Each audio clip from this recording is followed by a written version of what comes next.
Digitalisation Lead at Siemens. Thank you so much for joining us today for the second webinar in the Business Show webinar series. And it is entitled Digital Evolution, Achieving Excellence in Digital and Delivery. Make sure to join the conversation online on Twitter and on Facebook at Business Show IRL, and use the hashtag Rebooting Ireland.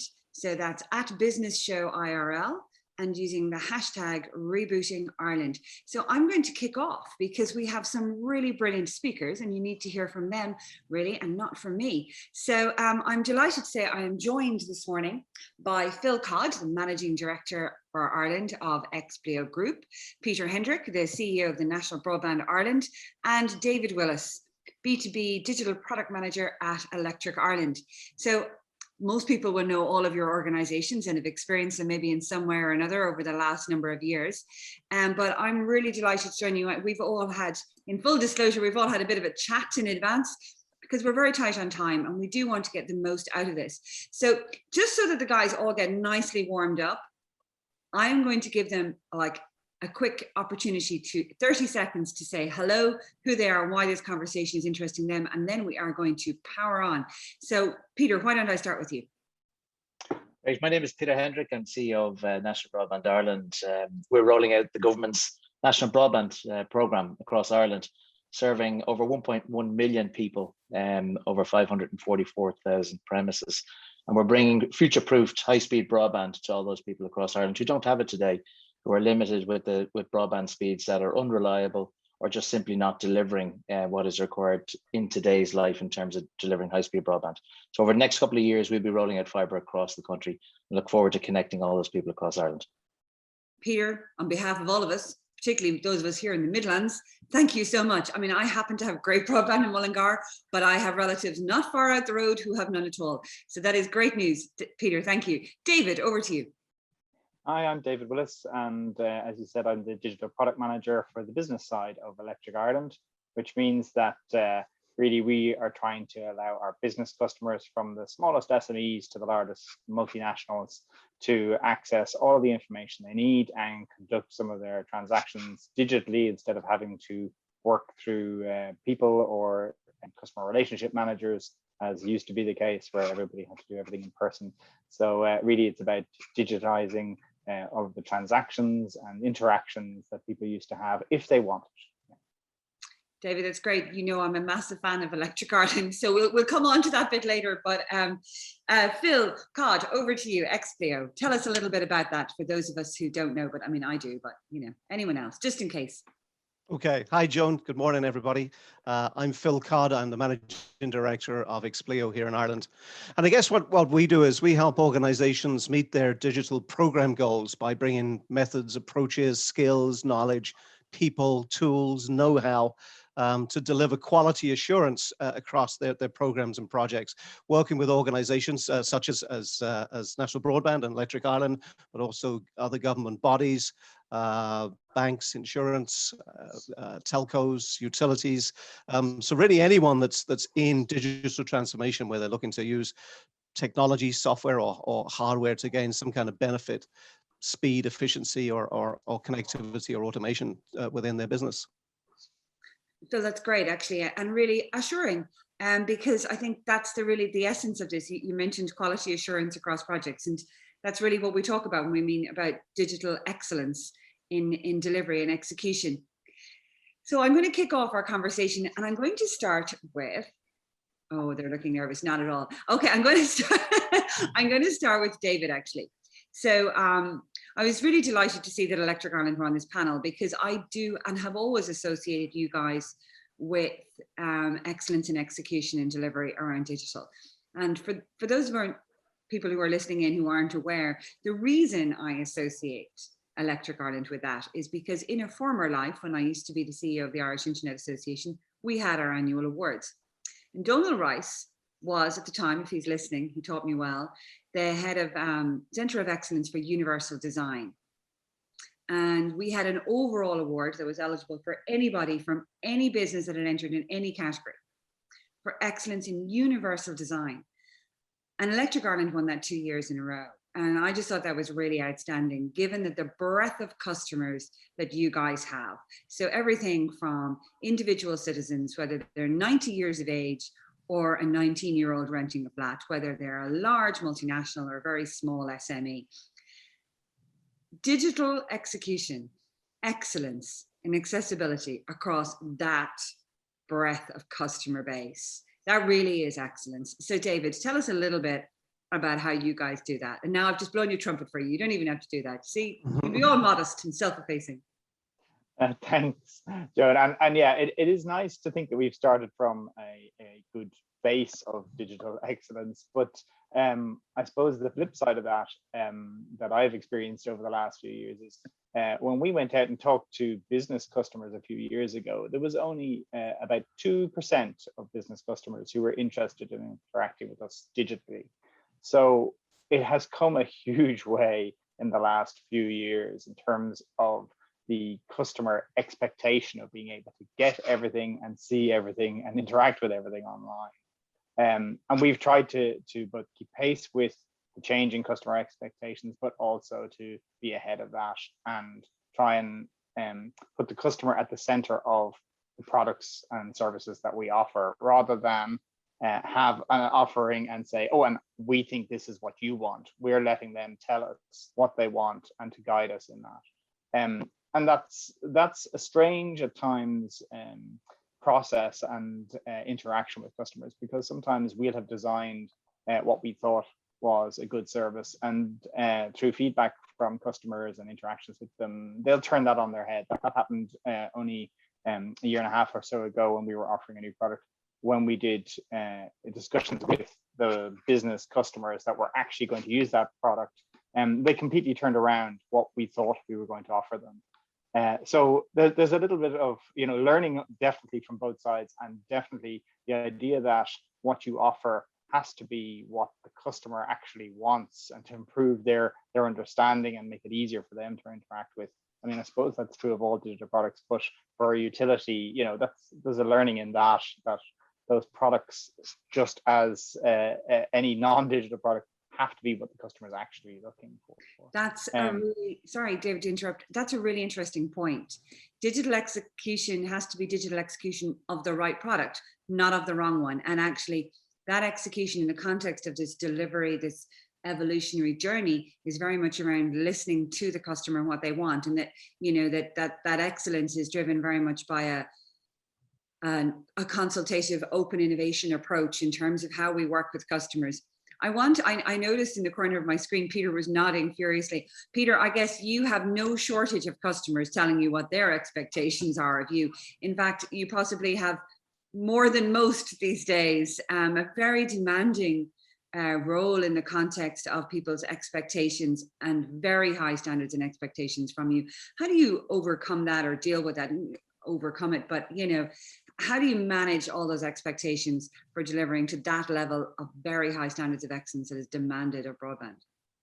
Well, we're probably on a very different stage in our journey than Electric Ireland. We've got the very two ends of possibly our oldest utility to our newest utility on this call. It's a great spectrum to have here. Absolutely. And I suppose the priority right now is people want broadband, and they almost don't care how they get it. They want it. So I suppose our role is to make sure that we deliver it as fast and as efficient as possible, and the customer experience is a good one. And I suppose when we look at the customer here, and we've got many stakeholders all across the country, because we're rolling fibre out across effectively 96% of the landmass of the country. We've got to consider that every home or business that we pass may actually affect their life or their business. So we've got to consider what we're doing and how we're tracking it from a health and safety, equality, and even a service delivery perspective is done with the customer in mind, regardless of whether they're going to connect to this network or they're not. And that's very important during the rollout phase. And then as we move to connecting homes and businesses, the process in which they connect is critical, and how efficient that is. So NBI are a wholesale operator, so a bit like ESB in terms of delivering electricity, and Electric Ireland being a retailer. We actually are the wholesaler, and we sell to the retail broadband providers. So today we have over 40 retail broadband providers who will actually sell the service and deliver the internet service to the end homes and businesses. We have to make sure that there's an efficient process of somebody going to another retail operator's website, then placing an order and ensuring that we deliver it at the day and the time that they expect to get connected. And it's done in a single visit where possible. So that efficiency loop sounds simple, but when you look behind it, the hundreds of people that are working on the software development and the testing, like interacting with, I mean, I would almost describe it as we're taking a digital world and we're interacting with an analog world. Analog being people, trucks, machinery, materials, all coming together to arrive at somebody's house at the right time to deliver the service, and everything works end to end. So bringing that digital part where I place an order on a website and all the analog elements that are required to deliver it and make sure that it works first time, I suppose that's what we have to get right. And so far, thankfully, we've hit the nail on the head, and we're starting to deliver and connect homes with broadband. And then in time, as we evolve, as the business evolves, and as we start to connect more homes, innovation will drive, and we'll offer new services, meeting the demand that is in rural Ireland today that's being met in urban Ireland. So the one thing that we need to do is future-proof this network, that it meets all of the demands for the future, the next 25, 35 years, but is equally benchmarked with today with what people can receive in urban areas. So a lot of things to manage, most importantly, getting homes connected in the first phase. Thank you. I mean, I think that's a really important point, just the criticality of the services that you're providing. I mean, we know in the context of electricity, and have always accepted it's a zero-sum game. It either works or it doesn't work. You either have it or you don't. You can have good and bad broadband, but it is the criticality of it now for so many businesses, particularly we've experienced in the last 12 months, businesses relying on their broadband and their online services to be able to engage with their customers. So I do think that is, and it's something I know we mentioned the other day, just the risk and exposure for businesses when these things don't work. Phil, I'm very conscious of wanting to come to you now as well. I mean, you led by saying that what you guys do is so focused on just the quality assurance of the delivery of these large scale projects for customers who are going through their digital transformation. Can you tell us a little bit about maybe some projects that you've worked on in that sense and those challenges for business customers in assessing risk exposure as they're delivering innovation? Sure. I always talk about us being at the heart of the market. So the clients that we work with are rolling out their digital programs that are going to make a difference. And I suppose one I'll pick out on is the COVID app that the HSE developed last year. Suddenly there was a huge change in the way that procurement could take place. We didn't have to go through the usual rigors of European procurement. It all had to happen there and then. And it brought together a number of disparate players. You had the government. We were involved to provide the quality assurance. The software developer was there. There was a security company. So they all had to come together and work almost instantly. And it was instant, because I got a call on the Saturday afternoon from the CIO's office for the government, and by Monday morning we had a team stood up. And I think, with digital, everybody thinks that it can all be done instantly, and you don't have to do any of the usual governance. The fact is, you still have to have that governance, but it can operate at a much higher pace. You can do things in a much more agile way, both from an IT point of view, but also organizationally. So the key thing was that this was seen, if you remember at the time, as being part of the defense mechanism for the fight against COVID. So when it went live, when it was released into the Google Store and the Apple Store, it had to work. It had to work first time. It had to be efficient. And on the day, I think there was 150,000 downloads within the first few hours. That all had to happen, because if it didn't happen that way, then everybody would have pointed to the HSE and to the government and said, you failed. So that kind of failure was public. So the amount of effort that was put in to make sure the software worked first time was hugely critical. And the delivery of that software was something that, on the team that we had working on it with everybody else, everybody was so proud of what they'd achieved. And it was that change in the way that all these organizations that typically would have, worked apart and come together for the one meeting, there were stand-ups every day, maybe twice a day. So it was a completely different way of delivering a critical program to the nation. I think that I love that story, actually. And I'd be aware of some of it. And there was so many false dawns, I suppose, in other countries. And I don't want to talk about COVID particularly, but in relation to, COVID tracking apps and stuff like that. And then the guys, I remember chairing a panel one day with Conor O'Neill from Nearform and Gar McChrystal from the HSE. And I said, guys, who would play you in the movie? I mean, it was positively heroic what happened at the time. And to know that you guys were part of that story as well, there were so many people involved. But I think what's really interesting about it is, you said there was multiple stand-ups during the day as opposed to standoffs, which is often what happens in these kind of projects.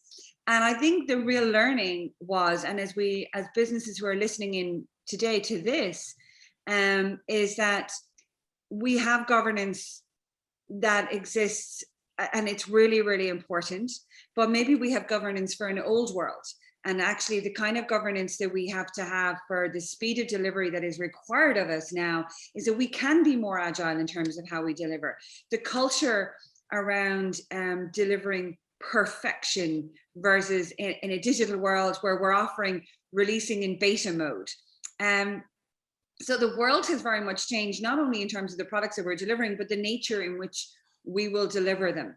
Now, obviously, we can't deliver a beta version of electricity, but that's not really what Electric Ireland do. So you guys are providing a service for business, not the electricity itself, but the service around that in a lot of ways, and the kind of products that you're innovating on. David, do you want to talk to us that way? And I think it's interesting, just in the context of Peter, I guess you're not going to get to deliver the hybrid version, the beta version yet, but David, from a utility perspective, beyond the electricity, what's the real service value there that digital is allowing you, or how it's allowing you to engage with your customers? I think you're absolutely right in saying that most customers, be they consumers or businesses, aren't really interested in the electricity. I mean, it's a given, it's assumed that they're getting their electricity and it's reliable and it's exactly as expected. So it's beyond that then, well, what are they using the electricity for? And can we give them a sense of understanding of when they get a bill at the end of the month, where has that electricity gone and what have they used it on? And is there anything they could do perhaps to reduce the amount of electricity? I mean, this is even more appropriate over the last year or so, but prior to that as well, businesses have really in the last few years stepped up the idea that they don't just want to pay for electricity, they want to pay for only the electricity that they need to use. So there's this press for kind of sustainability and energy efficiency, but also an understanding of where that energy is going and what are they using it on. So we have a few products around that, but particularly something that we saw was that smaller and medium businesses can't afford to have some expert come out and tell them all of the different things that they could be doing around energy efficiency. So a digital product that was for each individual customer, giving them advice that was specific to their business and an understanding of where their energy was being used and maybe how they compared to other similar businesses seemed like an appropriate fit for them, which is something that we provided for the last couple of years. But it doesn't stop, as the guys will certainly attest, it doesn't stop when you deliver that.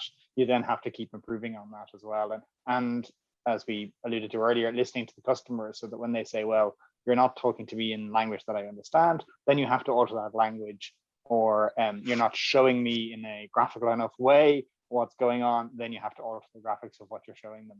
So I suppose that's something that we've particularly focused on over the last couple of years, understanding where the energy is going and trying to give the customer a hand in using less of that product. Counterintuitive as that might seem, you use less of our product. It is something that is increasingly valuable to say, well, actually, we're only using the right amount and not wasting any of the energy that's being provided. I think that's a really lovely point. And it's showing how business models are changing. And because as you say, it is counterintuitive to say, here is an application that we have developed that helps you buy less from us, but it's what is the business model, and how is it shifting, and how is it changing? And that when you say, well, actually, I'd rather I'm happy to pay for a service that allows me to make better decisions about what electricity I consume, and I'll pay for that, and that offsets the less that they're paying in the other. But also, you mentioned too the importance of sustainability, and that being at the core of everything that we're doing, as just in terms of government strategy, and what is required. Peter, you're definitely familiar with the challenges of balancing the needs of government strategy and the needs of what you're trying to achieve, and the national broadband rollout. Can you talk to us a little bit about that? I know you can't talk about the policy per se, but so many people listening here, we're talking about digital evolution, and as opposed to revolution. This is a slow burn process, and you're rolling out at pace now, but you're doing it within changing governments, changing priorities constantly, and you're nodding, so I'm going to say less and just let you take that where you wish. It's a fine balance, I think, between evolution and revolution. If I think back a number of years, I'll go back 20 years ago. I worked for Siemens, and we were trying to sell all sorts of technology to enterprises at the time, which was bringing fixed and mobile together, and talking about one platform, bringing video, for example, to both fixed and mobile. And this technology has been around for a long time. So I would say revolution, probably not the case. However, the demand for bandwidth in terms of using them has certainly increased drastically in the last 18 months. So today, if I look at the expectations, it is high. I mean, we're looking at 500 megabits per second as the minimum speed across the entire national broadband network.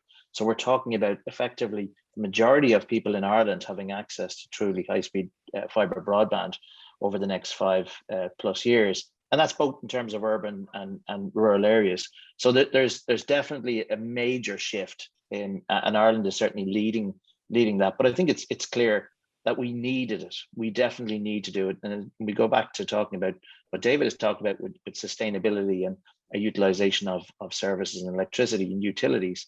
It's certainly changing. The way we live is changing. So whilst Electric Ireland are looking at the sustainability of electricity, they know the demand is going to increase. So as soon as we start plugging our cars in at home, we know we're going to start consuming more electricity. So how do you get the maximum efficiency out of that? How do we look at renewable energies?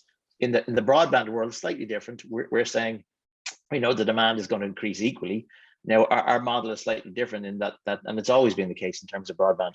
Your speeds go up and your price stays at the same, to a degree. And what happens then is we have to ensure that we're an efficient organization, as is any organization. So digital is clear. How we deliver our services and ensuring the customer gets the right service, the right time, and it's sustainable without any failure. Nobody accepts a failure anymore. There's no such thing as being offline. We're online 24/7, and therefore nobody accepts that, oh, my broadband is down or my electricity is down. It's almost unheard of. And I think that's the future we're going to live in. So making sure that we can manage, monitor, and deliver those networks in a digital world whereby the customer gets the best service and a most efficient delivery, I think is clear. And our role in terms of the rolling out the NBP is to ensure we can deliver that. I mean, the years of building utilities where you'd have thousands of people maintaining and delivering services are gone. Otherwise, the prices we'd be paying for broadband in 10 years' time could be €1,000 a month, and that's where it was traditionally. I mean, yes. when I left Siemens and I set up a telecoms company, we were charging €1,000 a month for 10 megabits per second, because that's we would never do anything like that at Siemens. It was our own telecoms business, but that's where the price point was, because the cost of delivery and the cost of international interconnects for internet connectivity, and that's come down 1,000%, and is continuing to fall. But the demand for bandwidth is always increasing. So once the price comes down for delivery, the demand goes up. So the market right now is stable from a price perspective. We need to keep that going for the future. So I think that's, I'm conscious of time, and I want to come back to Phil, because actually following David and Peter have both talked, I suppose, about the evolution versus the revolution. And I suppose, and you're both enjoying, a growth in demand. As you say, we start plugging in all our cars and we've got all these data centers, and the demand for broadband is constantly increasing. It's also driving a huge amount of regional development, particularly over the last year, because now all of those things can be located anywhere. So the demands on the network at the outer edges. And to go back to my lovely friend Donald Rice told me always, in universal design, if you design for the extremes, you will catch everybody. And that is universal design always for the extremes, and then it will be accessible to everybody. But Phil, you're not providing a national utility in that sense, but there's not even a but, it's more, I'm really interested in how you see demand from Irish businesses for digital transformation. Because for you, are you experiencing with customers an evolution or a revolution? Has it been a case in the last maybe 12 months, or how you see the future? Are people now really looking at the opportunities that digital can provide to totally change their business model, or whether or not the technology is forcing their business model to change? What are you experiencing with your customers, and what are the challenges that you guys have in dealing with that? I think overall we're seeing a massive increase in the demand, and it is across all levels. It's not just at major corporates. Last year, as part of the business show and the reboot in Ireland, we put up a fund of €100,000 to help organizations with their digital programs. And we got great response from small manufacturers that wanted to look at new markets and how would digital help them with that. We had pharmaceutical companies that were looking at efficiencies. We had charity organizations who were looking at new revenue streams, because suddenly, the ability to stand on the street corner with your box and get cash into it was no longer there. You could do it digitally.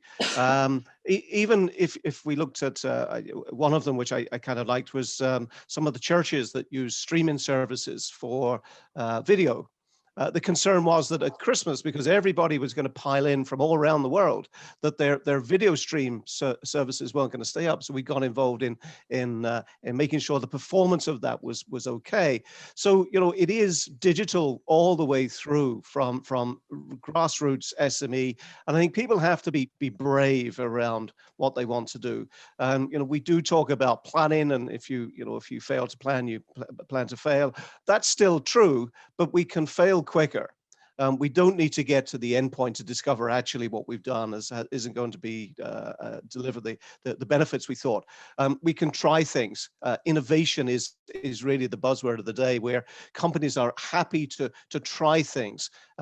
Peter mentioned MVP there, as the minimal viable product that they're going to produce is going to be 500 megabits a second. That's the minimum that they're looking to achieve, which is phenomenal. Certainly, again, I'm a rural liver, so I get 50 at the moment, and I'm happy with that. But 500 sounds wonderful, and we see it. Again, which is personal experience. I'd gone to my GP last week. Now my prescription arrives in my pharmacist. So when I get to the pharmacist, it's already delivered. And that's been enabled by some very simple technology, people being brave, and people starting to trust technology more and more. And I think sorry, Phil, but a lot of things that we were told couldn't be done, that actually what the last 12 months has forced us going, well, it could be done. For some reason or other, people decided they weren't doing it because there were rules. I remember being in my own GPs, well, not my current, but when I lived in Dublin, and I said something about, well, can you email it to me? We don't have email. I'm going, what? We can't, GDPR, we're not allowed email. I'm going, no, GDPR is not an excuse to offer bad service. But now everything that couldn't be done, we've been through this time warp in the last 12 months, where it's forced businesses to say, actually, well, what we thought couldn't be done, or would be too hard or too long or too difficult, is now the only option. And it's kind of forced people to be innovative. And I love how this is bringing us back around to where we started actually with David, which was around, well, you developed a product and then you brought it to your customer and they wanted it kind of different. And you're going, oh, okay, go back to the drawing board. And that iterative process, that failing fast, and that being much more consultative with our customer base in terms of understanding what they really need and being able to deliver that faster, more timely for their sake, but also for our own. It is actually more efficient for ourselves in terms of how we deliver it. So Phil, obviously that's been that's certainly been your experience, and you led with that as well on the COVID tracking app. It's, you know, digital has allowed us to break down barriers, but it's not the technology, it's actually the mindset. And again, Phil, when you opened this entire discussion and I asked you to talk a little bit about your organization, you actually mentioned people and culture and organization at that. The technology is not what's enabling, it is enabling us to a way, but it's only as good as the people who are working on it, their imaginations, their courage, their attitude to risk. So all of those things are the bits that will determine the excellence, because the excellence measure is not whether or not the technology is working, it's actually whether or not it's the right technology for that problem. Anyone is allowed to disagree with me with 1 minute to go. I think if I'd like to actually just give, and maybe each of you, we started with 30 seconds for each of you. If anyone wants, Peter, we'll start with you again, a 30-second wrap up from your perspective, and then we'll come back around to David with the final word via Phil, and then Peter. Great, Joan. I think you could have finished it for all of us there. I mean, I think risk appetite is totally key here. If I look at the government's national development plan for 2040 and all of the ambitions that we have a real opportunity in Ireland to lead globally in terms of our innovation and that digital transformation. The NBP is critical to that, bringing connectivity across the country, but it's only the first step. And it is the partnership between the business community, semi-states and the government to ensure that we get that agile development process up and running. I mean, we see it across other areas. You look at SpaceX, for example, they operate like a software business. They're putting rockets up every 2 weeks because they want to fail faster. But it really comes down to the risk appetite of your stakeholders, government, your shareholders, your board, your executive, and your employees. I think getting that balance right, Ireland can absolutely lead here globally. Thank you. And I love how we're going to space on our final comments from Peter. So no holds barred there. Phil, your 30-second wrap. Very quickly, I think the change that we've seen has got to be across an entire organization. We've got to see changes at board level. I'm a big fan of making sure we have CIO representation at boards, which many companies don't have today. But it is the culture, it is the people. And if you look at the demographic of most of the companies we work with today, we've a high number of young people in that kind of 20 to 35 space who are coming from that generation of this has to happen. This is what we want. This is how it works. To kind of people at my level who've kind of been through it all, but probably, maybe exited the other side soon enough. But that ubiquitous understanding of what we can deliver from the digital programs that we set out is down to the culture and to the people, as you said. We couldn't work from home if we wasn't for the people. The technology does it, the electricity, the broadband, but it's the people and the willingness. And that's something we've seen across the whole of Ireland, I think, in the last 12 months. Great. And to some of my favorite people that I've worked with over the years, David, Electric Ireland, your final comments. Yeah, I'm not going to disagree with anything the other guys have said. I suppose, to me, digital excellence is very like customer service excellence. It's not really about scrums and sprints and minimum viable product. The customer isn't interested in that. It's about trust and understanding customer needs and listening to the customer when they try to tell you what they want. It's about listening to that and actually, changing your product to what they want, not trying to change them to what you're producing. And I think that's probably about excellence in all forms of kind of customer service is the same in that respect. A little bit of trust and being objective with the customer instead of trying to sell them things goes a long way.